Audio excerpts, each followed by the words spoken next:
आपसे कुछ चर्चा भी करना चाहेंगे। पंडित जी पहले चर्चा करेंगे, फिर आप लोगों को सम्मानित करेंगे। आ जाओ जी। बोल लक्ष्मी नारायण भगवान की जय।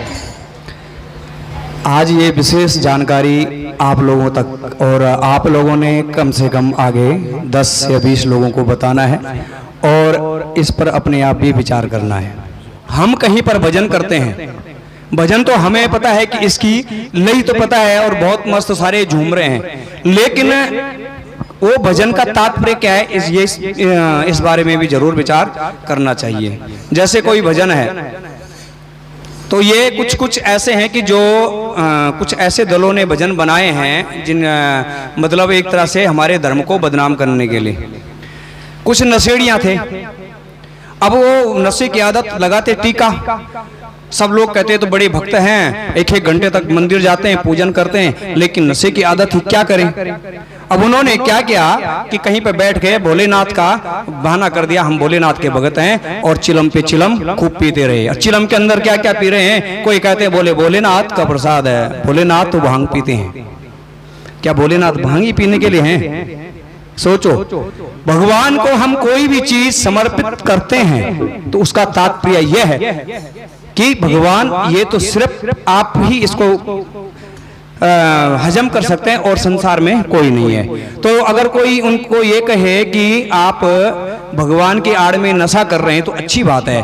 भगवान ने तो जहर पी लिया था, थोड़ा सा इतना जहर पी लो बस, अगर बच जाए तो तब तुम पक्के भक्त हैं, अगर ना बचे तो भक्त नहीं है।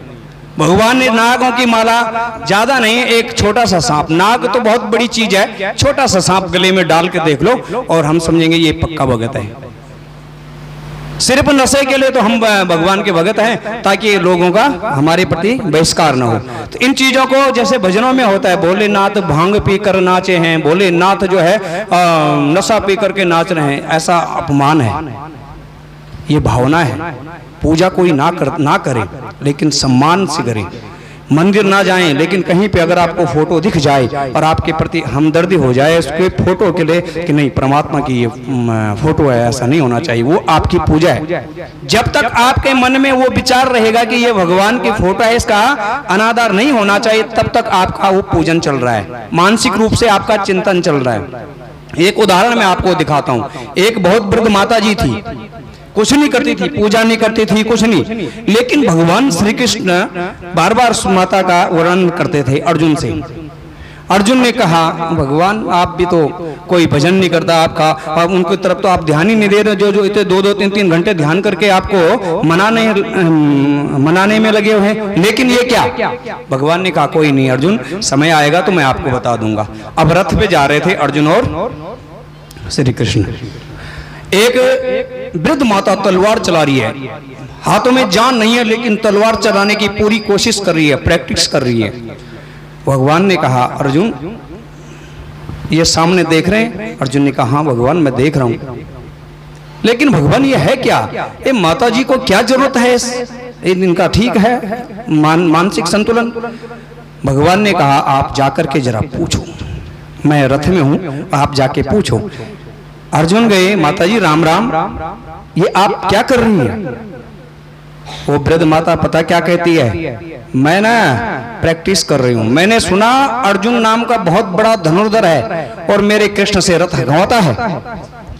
माता जी की आंखों में आंसू, और मुझे कहीं वो अर्जुन मिल जाए ना, मैं सब उसकी धनुर्विद्या 1 मिनट में उसको खत्म कर दूंगी, मैं नहीं देखना चाहती हूं ये। अर्जुन ने मुंह नीचे किया, गर्दन झुकाई और सीधे श्री कृष्ण के पास आ गए। भगवान तो अंतर्यामी थे, समझ गए, बोले अर्जुन समझ गए, बोले हाँ समझ गए। तो कहने का भावार्थ क्या था कि भगवान के प्रति हमारी कितनी श्रद्धा है। तभी कहते हैं कि आपके मन में श्रद्धा होनी चाहिए, भगवान के प्रति हृदय से प्रेम होना चाहिए, तो आपकी पूजा सफल है।